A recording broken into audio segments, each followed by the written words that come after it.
ममता बनर्जी जी के बस की बात ही नहीं रही बंगाल की सरकार चलाना। जब वक्फ बिल पास होता है तो उसके बाद जानबूझकर वहां पे ऐसा वातावरण बनाया जाता है जहां पर हिंदुओं को पलायन करने पर मजबूर होना पड़े अपने ही देश में, पश्चिम बंगाल में। अब बंगाल को नहीं जमता ममता। थोड़ा स्पष्ट कर दूं, ममता बनर्जी जी के बस की बात ही नहीं रही बंगाल की सरकार चलाना।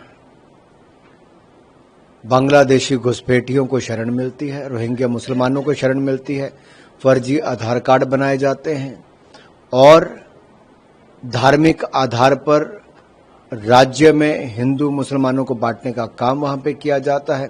रामनवमी के जुलूसों पर पथराव किए जाते हैं, गोली चलाने, आगजनी की घटनाएं होती हैं। मंदिर में जाने पर या हिंदू उत्सव मनाने पर वहां पर एक तरह से रोक टोक के लगते हैं। और यही नहीं, जब वक्फ बिल पास होता है तो उसके बाद जानबूझकर वहां पे ऐसा वातावरण बनाया जाता है जहां पर हिंदुओं को पलायन करने पर मजबूर होना पड़े अपने ही देश में, पश्चिम बंगाल में।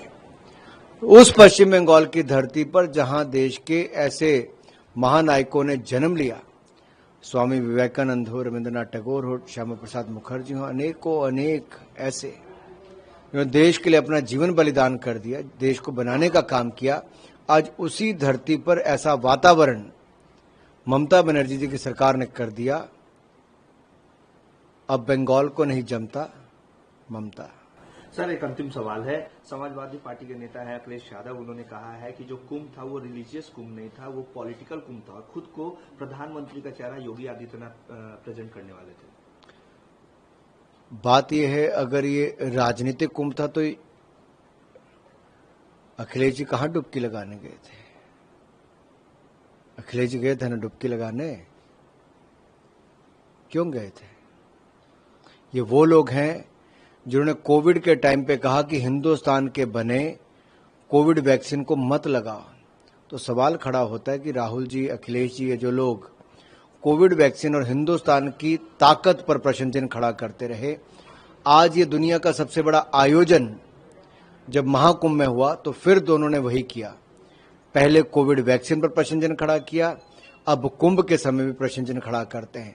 ये वो लोग हैं जब हिंदुस्तान के एक के बाद दूसरी उपलब्धि को नीचा दिखाने का काम करते हैं केवल राजनीति करने के लिए। राहुल गांधी जी विदेशी दौरे पर हैं, वहां ईवीएम पर प्रश्न चिन्ह खड़ा करते हैं, इलेक्शन कमीशन पर प्रश्न चिन्ह खड़ा करते हैं, भारत के लोकतंत्र प्रणाली पर प्रश्न चिन्ह खड़ा करते हैं। ये लोग वो हैं जो बार बार सत्ता में रहे, आज सत्ता से बाहर होने पर प्रश्न चिन्ह संवैधानिक संस्थाओं पर खड़ा करते हैं। इनका हाल वो है, बिन पानी जैसे मछली तड़पती है वैसा है।